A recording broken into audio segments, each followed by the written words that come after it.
Oke, kita lanjut dengan bab gerak, yang gerak lurus. Suatu benda dikatakan bergerak jika kedudukannya senantiasa berubah terhadap suatu acuan tertentu. Ya. Di sini ada perbedaan antara lintasan, kedudukan, dengan perpindahan. Ya. Lintasan adalah tempat kedudukan titik-titik yang dilalui oleh suatu benda bergerak. Kedudukan adalah letak suatu benda pada suatu waktu tertentu terhadap suatu acuan tertentu. Misalkan di sini ada sebuah sumbu X dengan koordinat 0, 1, 2, 3 dengan satuan meter. Ya. Misalkan sebuah benda berada di titik 1. Berarti dikatakan benda memiliki kedudukan berada di X sama dengan 1 meter.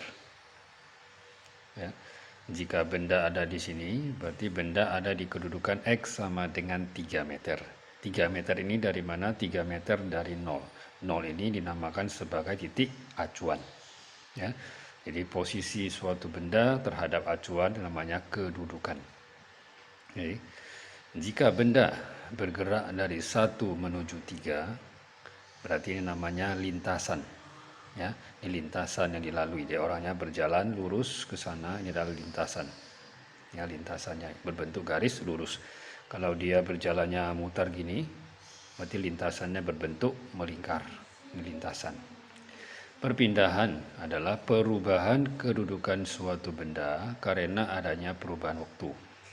Jadi misalnya benda dari kedudukan 1 berpindah ke kedudukan 3.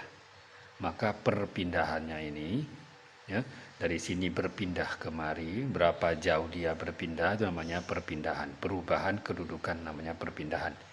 Dirumuskan dengan delta X sama dengan X2 kurang X1. Jadi delta X adalah perpindahan, X1 posisi awal, kedudukan awal, X2 adalah posisi akhir atau kedudukan akhir. Jadi kalau benda dari 1 pindah ke 2, maka perpindahannya adalah dari 1 ke 3, perpindahannya adalah X2 kurang X1 atau 3 kurang 1. 3 kurang 1 berarti 2 meter. Berarti bendanya berpindah 2 meter. Ya. Kalau dapatnya positif, berarti bendanya berpindah ke sebelah kanan. Ya, positif 2, berarti pindah ke kanan.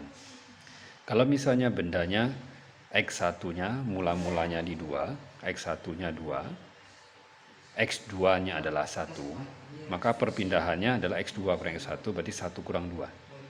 1 kurang 2 dapatnya min 1, berarti bendanya berpindah sejauh 1 meter. Minus berarti berpindah ke kiri. Jadi minus berarti pindah ke kiri, positif pindah ke kanan. Kalau sumbu Y berarti positif pindah ke atas, negatif pindah ke bawah. Berapa jauh dia berpindah adalah selisihnya, 1 meter atau 2 meter, ya, dan sebagainya.